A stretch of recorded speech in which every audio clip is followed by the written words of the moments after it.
Greetings. Welcome to this latest episode of the Elevate podcast. I'm me, Dan Astin-Gregory. Today, we're talking about transhumanism.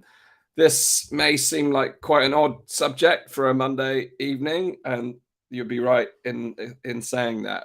Now, there's a lot going on in the world. We're becoming increasingly polarized. Society, it seems, is burning down, and it almost feels as though we need to learn to be humans again. And as this is happening, there are groups of people around the world who are trying to invent a new form of human, a transhuman, who goes beyond what they describe as the tragedies of our reality, of aging, of sickness and death.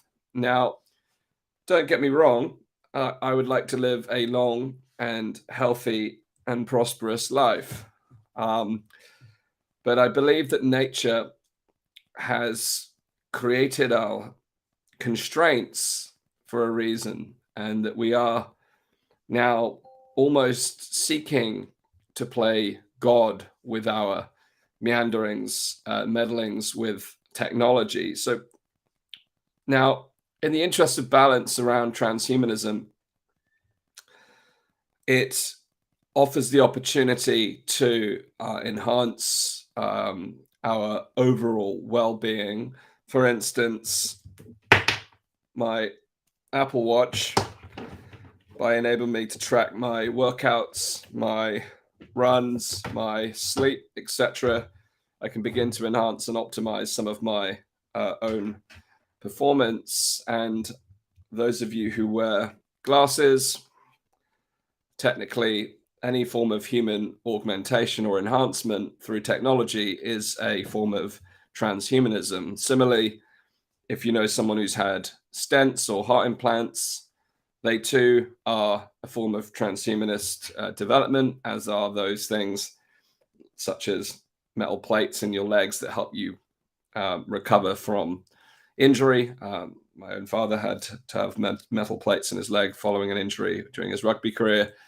So the reality is the term transhumanism kind of conjures up this image, much like the introductory image of Robo-Dan. But it's actually far broader than that. And in the sense of nuance, it's important to recognize that it is about human enhancement as much as it is about human augmentation. But in the context of this conversation, and it'd be easy to comment upon the kind of the subject of the day around what's happened in the US with the latest news around abortion rules. But as it pertains to transhumanism, there are already groups working on Brave New World style artificial wombs. So before the dust has settled on this particular controversial issue around what's happening in the US, it's very possible that we'd be living in this brave new world where babies are being, I don't know how you describe it, fertilized. What's the term you would use to incubate a baby within an artificial womb? So the reason I wanted to bring up this topic is because of my conversation last week with Charles Eisenstein. And if you've had the opportunity to watch that long form podcast last week, we had a 90-minute conversation with Charles. And during that conversation, he actually read out a paragraph from, or a set of paragraphs from his latest essay called Transhumanism and the Metaverse. It's something like an 8,000 word essay. It's an hour-long audio. But I was fascinated by what he had to say around transhumanism, and I wanted to follow on from my conversation with Charles, and having read his article, to comment on some of the pieces here, but more specifically, not just in reference to my conversation with Charles, but actually another previous guest, Matthias Desmet, where we talked about mass formation and the road to totalitarianism. And it's quite interesting to see the commonality between the road to transhumanism and the road to totalitarianism. because the underlying factors that underpin mass formation and totalitarianism are four factors that Matthias shared, which is number one, background free-floating anxiety; number two, free-floating social discontent; number three, lack of meaning and purpose; and then lack of social bonds. And you could argue, in the context of what we've witnessed with COVID, the fear of death, and that could underpin or be enhanced by a number of those things. And what's interesting about the kind of move towards transhumanism is, and I discovered this really through a fascinating book by Jamie Bartlett. Those of you who've watched the Pandemic podcast will know that I've referenced Jamie Bartlett's book, The People versus Tech, several times, but he's also written another book called Radicals. And in the first chapter, he speaks of transhumanism, and it's very evident that it's the movement, and they describe it as a movement now, transhumanism, is really born out of a fear of dying. And this reflects a wider challenge that our culture and our society is facing. And it's playing out on the kind of cultural shift from modernity, where we have this kind of scientism, this logic-driven rationality, and then going into postmodernism, which is more about the subjectivity, and leading to this kind of post-truth reality that we now face. But if you take those two challenges and witness how the world has evolved since the Age of Enlightenment, we've seen this emerging God-shaped whole. And where previously people found meaning through religious texts, they also found sense of community through communal activities such as attending worship and church and various other practices aligned to various religions, not limited to Christianity. And as such, when it comes to matters such as death, there are scriptures and texts that give people comfort in the cycle of life. Now, since the Age of Enlightenment, where we've kind of seen the separation of science and spirituality, if you will, for the ease of describing the situation, and this development into modernity, we've almost seen this gap emerge. And in this gap, things like transhumanism are now arising, where people are looking for ways to appease their own fear of death and their own lack of meaning through things like transhumanism. And underpinning all of this, pertaining to the kind of modernity and the kind of Age of Enlightenment and the kind of great developments that has led to, scientifically at least, we've seen this path of progress, progression of technology. But what we've witnessed, I guess, over the last 60 years, I've only been alive for nearly 40 of those, but having conversed with people who have been extensively conversed with people who have been around for a lot longer than I have, we've seen this kind of trend since the 1960s, whereby people are increasingly looking for things outside themselves to find this kind of meaning. And the technological progress has enabled us to make great leaps as a society, but it's also created major challenges, everything from the mental health challenge, the kind of identity politics and culture wars that we're now experiencing, this deep polarization of society. And transhumanism is another one of those things where people are looking for a solution to these deeper problems that exist within the human species. And I find this trend, in the context of everything we're witnessing, this kind of desire for progress without a sense of preservation, in particular, of what's important as human beings, and preservation of tradition and culture and values, we start to see progress untethered and out of control. And in this world of this new digital reality, everything encompassing transhumanism and the metaverse, it seems like there are no bounds to technology, yet there is also no consideration whatsoever for the second order consequences and third order consequences of technological decisions today. So let's take what's happened with the immunization campaign for the last 2 years. There's been really no consideration, or lockdowns. Let's take lockdowns because that's a little bit less controversial and it's more timely in terms of a real practical example that I could share with you right now.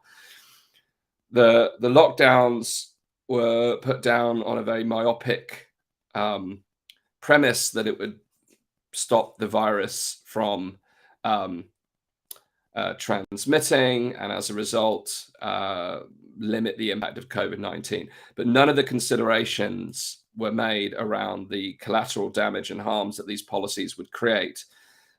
Everything from the impact on the healthcare system, education, people's mental health, the economy. The financial crisis we're now experiencing was a political decision, and it's not limited to the lockdowns. And I've got a lot to say on this.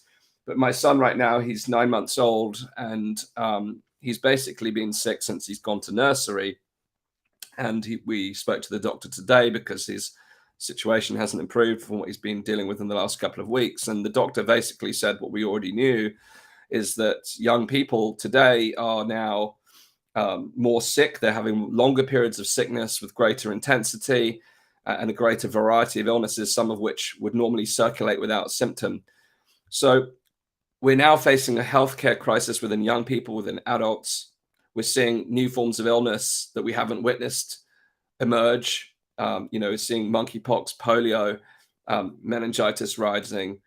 And it's almost inevitable that these things have come from excess human intervention, playing God with the world that we're living in, effectively. So transhumanism is another one of those things where we inevitably will see harms that are not considered in the first instance. And we're so focused on the perceived benefit of what this will bring that the second order consequences won't be observed. Let's take the metaverse in that context. This idea of this virtual reality, this virtual world that we're going to live in with these VR headsets, where the metaverse is our utopian digital heaven, whereby all of our needs and wants are met in this digital world, where we can socialize in this safe environment from the comfort of our homes and be entertained and have our neurochemistry hijacked so that we're constantly experiencing joy in this digital world. Well, if you take social media, the impact of social media on our lives, this tool that's supposedly meant to have connected more people, and digitally we may be connected, but we're more disconnected probably than any other time in history, where people now are so divided online that those divisions are now playing out in the physical world, and people are reaching a point where they've not only lost trust in institutions, but they've lost trust in each other and themselves. We've seen a huge rise in mental health challenges and a whole range of other problems that are linked to the rise of social media. And now we're embracing this idea, which in many ways is connected to transhumanism, our altered experience of reality in the metaverse, where if you can only really, if you really look at it from a clear external perception, whilst I'm sure there'll be lots of instant gratification through the different games and things like this that people play. Fortnite itself, it's a prolific game. I'm not a gamer myself. I gave up in my 20s, but teens rather. But the metaverse is this new center of commerce, really. It's forecast to be worth $800 billion in the next 2 years. It's a money machine. And those economic drivers will drive the growth of transhumanism, because it creates a situation where businesses cannot be left behind because everyone's moving into this virtual world. But we're not considering what impact that's going to have on our health, our physical health, our mental health. And it was hard enough when I was a child, and I never had a gaming console. I had my Commodore Amiga, my Amiga 600. I had a lot of fun playing my games on those little floppy disks. But my parents would kick me out of the house, go and play with your friends. And thank goodness I had an outdoor lifestyle. I lived on the coast. I enjoyed my sport, and I was very physically active, and I enjoyed my time outdoors much more than I did playing computer games, as much as I didn't enjoy my computer games. But now, with the kind of emergence of this kind of metaverse, the kind of augmentation, virtual reality technology, people are becoming more and more intrinsically connected to digital technologies. And the young people of today, are spending hours and hours and hours in gaming environments and not having the same exposure to nature. And that's, it's a generalization, but there is more and more temptation on every corner. But not only this, these digital tools have learned how to hijack, as I mentioned, our neurochemistry. They can make us have wants. They understand how to make us want to be within the metaverse environment. So there's clearly going to be adverse consequences on mental health. And think about the metaverse, the idea of this virtualized self, where you present this false, idealized version of oneself in this digital realm where you have no imperfections and you're this wonderfully beautiful, charismatic character in this digital world, living in disconnect. I mean, the people who watch the Elevate podcast, we're all intelligent, beautiful people, I know. But in this digital realm of the metaverse, where we have this false projection of reality that disconnects from our actual physical experience, the distance becomes larger and larger between our actual self and our aspirational self, which can cause huge amounts of mental challenges. But also imagine this: you kind of like sat on your sofa on your computer, whatever environment, and it's supposedly going to be good for the environment. Well, think of all the electric, think of all the power, think of all the time will be spent. Yes, people will be traveling less, and that's all part of the fallacy of this whole situation, is that we're living these digital lives through the metaverse, but it's going to be causing all kinds of havoc with human health. So the challenge with all of these technologies, transhumanist, metaverse, all of these things and how they're all connected, is that they're going to exacerbate many of the human challenges that we're facing right now. Yes, they'll continue to advance our technology and they'll continue to advance us economically.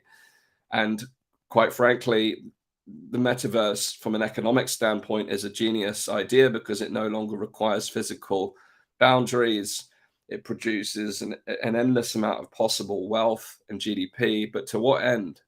To what end when humanity is becoming sicker, mentally and physically sicker, more disconnected, less connected to nature? And who will tend to the environment if we're all scuppered into this digital environment, this digital realm? Now, I have deviated somewhat from the subject of transhumanism into the metaverse quite drastically here, but it's all connected. It's all connected to this desire to progress. But we must ask the question, when does progress become harmful? And I would propose that we were already reaching those stages.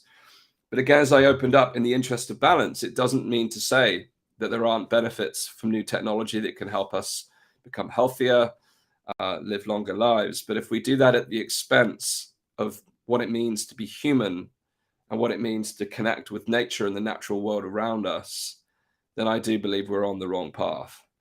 So it's driving greater separation. It will drive greater anxiety, and it will explode a new form of consumerism that, as I mentioned, will drive an economic machine.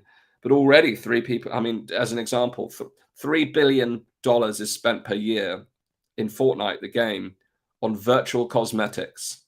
And already, Facebook, Meta are talking about the range of purchasable clothing, digital clothing that you'll be able to buy in the metaverse.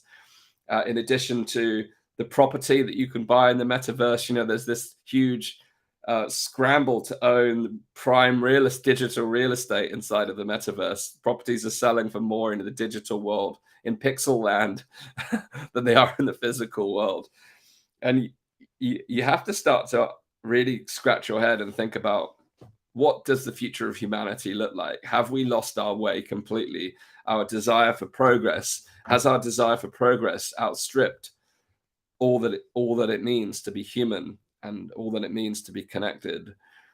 And as I mentioned, I bring this podcast episode not out of random Monday night ranting into transhumanism, but off the back of my conversation with Charles Eisenstein last week. And if you haven't seen that, I encourage you to look back. It's on YouTube, it's on my Facebook, it's on Spotify, Apple, the audio podcast platforms. And his article, Transhumanism, the Metaverse, 8,000 words. It's really thought-provoking, really, truly thought-provoking around where society is heading. But within his article, within his essay, which you can find on his Substack, he explores how humanity will likely fracture into different communities, because it will create this economic and technological vacuum whereby businesses, a bit like the same as social media, the birth of internet banking and social media, for instance, both of these concepts at the beginning, during the early adopter phases, there were plenty of people said, well, I'll never go on take my banking online, or I'll never join social media. It's not for me. But now look at the volume of people that are on social media. Look at the volume of people on internet banking. It doesn't mean that everyone is, of course. And in some ways, actually, people of my generation have started actually leaving social media. Quite a few of my friends who I grew up with through university and so on are no longer on Facebook, for instance, no longer on Instagram. They're leaving these major platforms. And it's not like they're going on to TikTok to create dancing videos. They're just checking out. But there's a whole new generation joining a whole new realm of platforms. And, we have to examine where this is all headed and what we can do. But Charles put forth that we will see these fractured communities. And the World Economic Forum have said the same in their article, whereby they ponder the life of a human being in 2020, where we will own nothing and be happy. And in the article itself that describes the situation, it basically outlines that, those who don't want to go along with this technocratic revolution, those are my words, not theirs, but it says effectively, whilst I am using my own terminology to describe it, it's effectively what is described in the paper, that those who do not comply or choose not to go along that road will live in these small rural communities, self-sufficient, perfectly happy, devoid of all this technology. And I was like, that sounds fun. That sounds like the journey that many of us are on, going to live in a non-digital realm where we have greater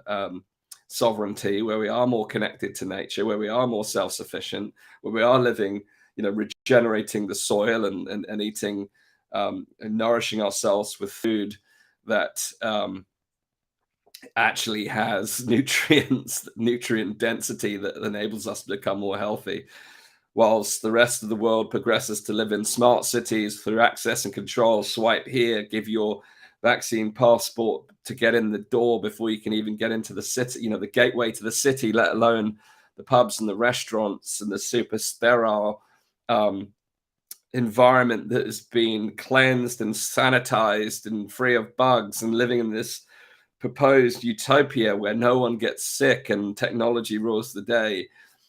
I can see it as this Brave New World Part 2, whereby this utopia begins to unfold, but very quickly the human beings start to fail under the lack of exposure to germs and bacteria, and our ill health due to being overly dependent upon digital technologies and living in glass domes, not getting appropriate doses of natural air. You can almost see how this thing is going to play out. I almost feel like I could write the Brave New World of this generation based upon the trends that this is unfolding. Meanwhile, other people choose a more sustaining, holistic, healthy, natural life.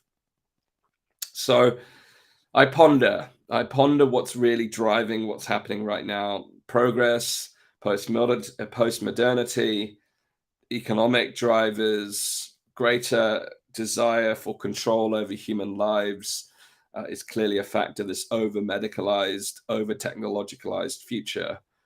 Now, again, to be totally clear, there is benefit to transhumanism. I've used some of the examples. And, you could take my lines out of context and say, whoa, Dan, you're saying positive things about transhumanism. Remember what I said, and I'm wearing these glasses to illustrate anything that augments our human or enhances our human performance is technically a transhuman technological development. So if you're wearing a smartwatch or you're tracking your calories via different tools, or you've got a heart implant, these are benefits, contact lenses. These are benefits that have come from this idea of transhumanism in terms of human enhancement, human improvement. But it's where it gets unleashed, where it becomes untethered into some of the more dystopian realities that I've outlined in this brief broadcast that concern me. So I want to close up by inviting you firstly to tune in to my episode with Charles Eisenstein. If you haven't seen it, it was broadcast last Thursday. And I also invite you to go and check out Charles's article on transhumanism, which you can find on his Substack. I'll put the link on the screen if I can. So you can see that now, where you'll find charleseisenstein.substack.com, where you can find his 8,000-word essay on transhumanism and the metaverse. But secondly, I invite you to come and join us inside the Elevate Network this Thursday, where Charles himself is joining us for a private conversation, a private Q&A, where our members, our supporters will have the opportunity to engage with Charles, not only in the terms of the wider conversation that we had with Charles on the podcast last week, where we examined some of the counter narratives and conspiracies that have played out within the last 2 years under the guise of the pandemic, the COVID-19 chapter, but we started to explore these concepts around transhumanism and the metaverse. Now, Charles, if you know Charles, he's been a cultural commentator, a countercultural philosopher, a writer. He's written many books on how we can live a more beautiful world, a more beautiful the more beautiful life that in our hearts he knows is possible, is one of the titles of his book. It's actually not the title of his book; it's a paraphrased title of his book. He's written on sacred economics. He's written on ecology, a whole range of things. And I'm delighted that Charles will be with us on Thursday for a private discussion with our community. So if you're interested in connecting with Charles, you're a fan of his work. If you don't know who I'm talking about, then, well, I recommend you familiarize yourself with his essays, as I mentioned, on Substack or on charleseisenstein.com. But inside the Elevate Network this Thursday, he's going to be with us from 8 o'clock on Wednesday night for an open discussion where, we'll have a really fascinating conversation, and you can meet someone who has influenced hundreds of thousands, if not millions of people over the last few years.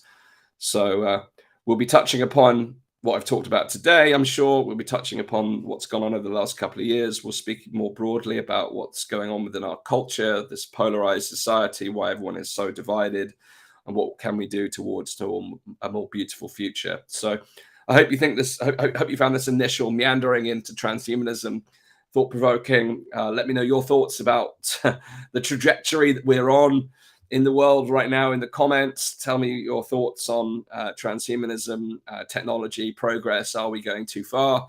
And if you're not yet a member of the Elevate Network, do come and join us at weareelevate.org, even if you choose not to join as a supporter, so you can access the events. We've got a whole series of fascinating conversations in the main feed, in our private network of change makers, activists, visionaries, regular people looking to make a difference in the world. So thank you for tuning in. Apologies, I've got I'm slightly congested today. As I mentioned in the episode, my son has been basically sick for about 6 weeks or longer. And every time he goes to nursery, he seems to bring something back. And all of a sudden, Lizzie and I go down with him. Those of you who are parents know the drill. So hopefully back to full health by the time it comes to our Q&A on Wednesday. So thanks very much for tuning in. Do let me know your thoughts in the comments. And look out for my Q&A with Charles on Wednesday. And on Thursday, we're speaking with Eric Edmeades about the food revolution and what we can do to push back against the challenges we're facing in terms of food supply and the political decision to allow inflation and the cost of living to spiral out of control. So watch out for that conversation on Thursday as well. So we've got a big week ahead. Thanks as always. Really appreciate you. Thanks for sharing. And I'll see you on our next episode.